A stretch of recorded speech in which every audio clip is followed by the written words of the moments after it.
Have you ever looked at an old photograph of yourself and felt a strange sense of disconnect, as if you're looking at a distant relative you barely know? It's you, clearly. The same eyes, the same smile, but the person behind them feels like a stranger. You don't remember what they were thinking, what they were afraid of, what they dreamed about with such fierce, naive hope. That feeling isn't just nostalgia, it's proof. It's the quiet, undeniable evidence that you are not a fixed object, but a flowing river, constantly carving a new path through the landscape of your life. You are not the same person you were a year ago, a month ago, or even yesterday. And yet, you spend so much of your time convinced you're stuck. You berate yourself for feeling lost, for not having a clear map for the days when getting out of bed feels like a monumental victory. You see the highlight reels of others and mistake their curated success for your personal failure. But what if that feeling of being lost isn't a sign that you're off track? What if it's the very compass of your growth, pointing you away from the shores you've outgrown? What if the discomfort you feel, the restlessness in your soul, isn't a problem to be heard? Maybe the life you thought you wanted was just a story you were told, a costume you wore so well you forgot it wasn't your skin. And maybe, just maybe, the feeling of everything falling apart is actually everything falling into place. The universe isn't punishing you, it's pruning you. It's stripping away the dead leaves, the brittle branches, the parts of you that can no longer bear fruit to make way for a version of you that is more authentic, more resilient, and more deeply alive than you ever thought possible. You think you're breaking down, but you're breaking open. You're not lost. You're in the sacred, messy, terrifying process of being found. And even if you can't see the destination, even if the path is shrouded in fog, every step you take in the dark is a step toward the dawn of who you are truly meant to be. Chapter 2. The uncomfortable truth about your comfort zone. You think your comfort zone is a safe place, a warm blanket of familiarity. But what if it's not a sanctuary? What if it's a cage? A beautifully decorated, well-furnished cage you built yourself, complete with all your favorite excuses and justifications. You tell yourself you're content, but you're just comfortable. You tell yourself you're stable, but you're just stagnant. And the most dangerous part is you don't even realize you're locked in until you try to leave. That's when the real growth begins, and it feels nothing like you expect. It doesn't feel like a motivational speech or a burst of inspiration. It feels like a quiet, gnawing ache in your chest. It feels like looking around at the life you've so carefully constructed and realizing it doesn't fit you anymore. The job that once felt like a dream now feels like a daily performance. The friendships that once felt like home now feel like a social obligation. The routines that once brought you comfort now feel like a prison of your own making. This is the first sign you're leveling up. A profound and unsettling sense of dissatisfaction with the things that used to satisfy you. It's not ingratitude. It's not a midlife crisis. It's your soul's alarm clock, ringing louder and louder, telling you it's time to wake up. It's the moment you stop asking, is this all there is? And start asking, what if this isn't it at all? This awakening is rarely a gentle process. It's often triggered by a small, seemingly insignificant moment. It's hearing a song that cracks your heart open. It's having a conversation with a stranger that makes you question everything. It's watching a movie and realizing you're rooting for the character who burns their old life to the ground and starts over. Suddenly, the familiar becomes foreign. The safe becomes suffocating. And you're left with a choice. Stay in the cage and pretend you don't see the bars. Or take a deep breath and start looking for the key. Choosing to look for the key is terrifying because it means admitting that the life you've been living is no longer enough. It means disappointing people. It means walking away from things that are perfectly fine, just not for you. It means stepping into the unknown without guarantee of success. But the alternative is so much worse. The alternative is a slow, quiet death of the spirit, a life lived in grayscale while your soul is screaming for color.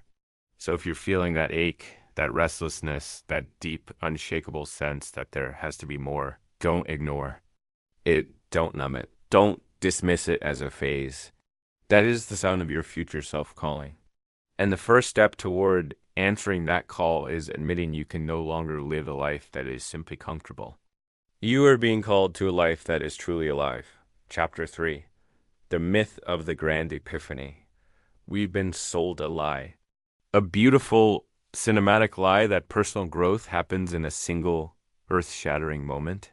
The clouds part, a heavenly choir sings, and suddenly you have it all figured out. You see the path, you know your purpose, and you stride confidently into your new enlightened future. But that's not how it works. Real growth, the kind that rewires your brain and reshapes your soul, is not a lightning strike. It's a slow, quiet sunrise. It's a series of 1,000 tiny, almost imperceptible shifts that you don't even notice until you look back and realize the entire landscape has changed.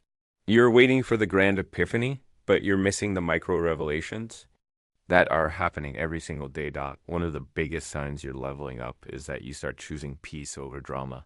Consistently and without fanfare. It's the moment you see an inflammatory post online and just keep scrolling. It's when you receive a passive-aggressive text and decide not to engage. It's when you're in a group of people gossiping and you quietly change the subject or walk away. There's no applause. There's no victory speech. There's just a subtle internal shift from I need to prove my point to I need to protect my peace. You stop needing to be right. You stop needing to have the last word. You realize that your energy is a finite resource, and you're no longer willing to spend it on battles that don't matter. This isn't weakness. This isn't apathy. This is wisdom. It's the profound understanding that not every invitation to an argument is one you have to accept. Another quiet sign is that your tolerance for your own excuses starts to disappear. That little voice in your head that used to say, I'll start tomorrow, or I'm too tired, or it's not the right time, starts to sound, pathetic. You begin to see your excuses for what they are. Fear dressed up in logic. You start catching yourself in the act of self-sabotage, and instead of giving in, you gently but firmly push yourself to do the thing you're avoiding. It's not about becoming a productivity machine. It's about becoming someone who is no longer willing to betray themselves.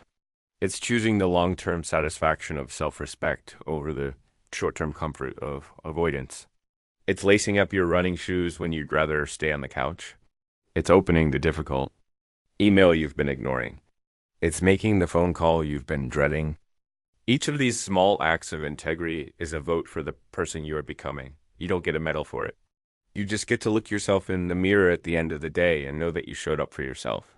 And that feeling, that quiet internal hum of self-trust, is more valuable than any external validation you could ever receive.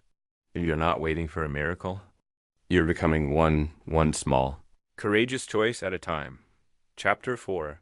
The Solitude Paradox.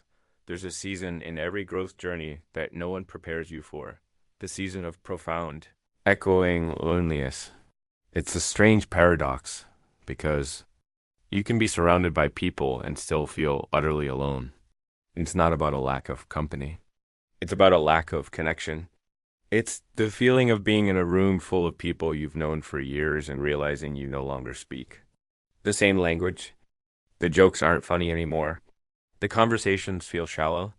The shared history that once bound you together now feels like a chain holding you to a past you've outgrown. You smile, you play your part. But inside you feel like a ghost at a party, and the guilt is crushing. You ask yourself, what's wrong with me? Why can't I just enjoy this? Am I becoming boring?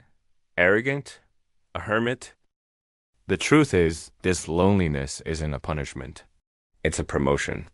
It's a sign that you've leveled up so much that your old environment can no longer sustain you. You've done the internal work. You've faced your shadows. You've expanded your consciousness. And as a result, your energetic frequency has changed. You're no longer a match for the low vibrational energies of gossip, complaining, and superficiality. It's like you've learned a new language, and now you can't unhear the emptiness in the conversations you used to tolerate. This isn't about judging others, it's about honoring yourself. It's about recognizing that you can love people from a distance without allowing them to drain your life force. This period of solitude is a sacred and necessary part of the process. It's the universe's way of creating a vacuum in your life so that new, more aligned people and experiences can enter. But first, you have to be willing to sit in the emptiness. You have to be willing to be alone with yourself, perhaps for the first time. You have to learn to be your own best friend, your own source of validation, your own safe space. This is the time when you stop looking for someone to save you and realize that you are the one you've been waiting for. It's terrifying. It's uncomfortable. It will bring up every insecurity you've ever had.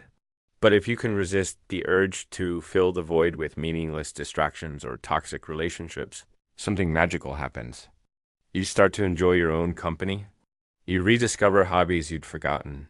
You find joy in the simple act of being. You learn to hear the quiet whispers of your own.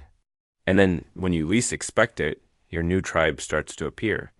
They show up in the most unexpected places. A workshop, a coffee shop, a random online group. And when you meet them, there's an instant recognition, a feeling of coming home. You don't have to pretend. You don't have to perform. You can just be your full, messy, authentic self. And you are not just accepted. You are celebrated. So if you're in that lonely season right now, take heart. You are not being abandoned. You are being cleared. You are making space for the connections that will nourish your soul, not just fill your time. This isn't the end of your social life. It's the beginning of your soul family. Chapter 5. The body keeps the score. And it's not always pretty. You think growth is a purely mental and emotional process. A series of thoughts and feelings you work through in your journal or your therapy sessions. But you're forgetting a crucial part of the equation. Your body is not just a vehicle for your brain. It is a living, breathing archive of every experience you've ever had, every trauma you've ever suppressed, every word you've ever swallowed. And when you start to heal, when you start to level up, your body has to go through its own upgrade. And that upgrade is often messy, confusing, and deeply physical. One of the most bewildering signs of growth is the sudden onset of unexplained physical symptoms. It's the random waves of exhaustion that hit you in the middle of the day, even after a full night's sleep. It's the strange aches and pains that migrate around your body with no apparent cause. It's the sudden food sensitivities, the skin breakouts, the digestive issues that seem to come out of nowhere. You go to the doctor, they run the tests, and everything comes back normal. They tell you you're fine, but you know you're not. You feel like your body is betraying you, but what's really happening is that your body is finally releasing the old, stagnant energy it's been holding on to for years. Think of it like this.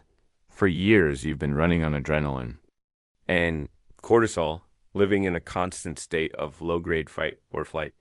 Your nervous system has been on high alert, bracing for the next threat.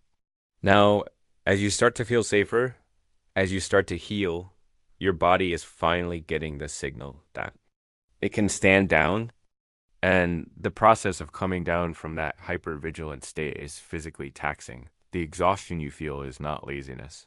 It's your nervous system rebooting. The aches and pains are not hypochondria.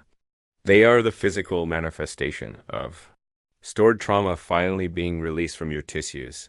This process can also manifest as a radical shift in your desires and cravings. Suddenly, the junk food you used to love tastes like poison. The late nights you used to pull now feel like a form of self-harm. You find yourself craving silence, nature, and whole foods. Your body is literally telling you what it needs to support your new level of consciousness, but it can also feel like a loss. You might grieve the person you used to be, the one who could eat a whole pizza and stay out until 2 a.m. without a second thought. It can feel like you're becoming boring or high maintenance, but you're not. You're becoming attuned. You're learning to listen to the wisdom of your body, a wisdom you've been ignoring for most of your life. So if your body is acting weird, if you feel like you're falling apart physically, try to reframe it. You're not breaking down. You're recalibrating. Be gentle with yourself. Rest when you need to rest. Say no to things that drain you. Nourish your body with clean food and clean energy. This isn't a detour from your growth. It is an essential part of it. Your body is not your enemy.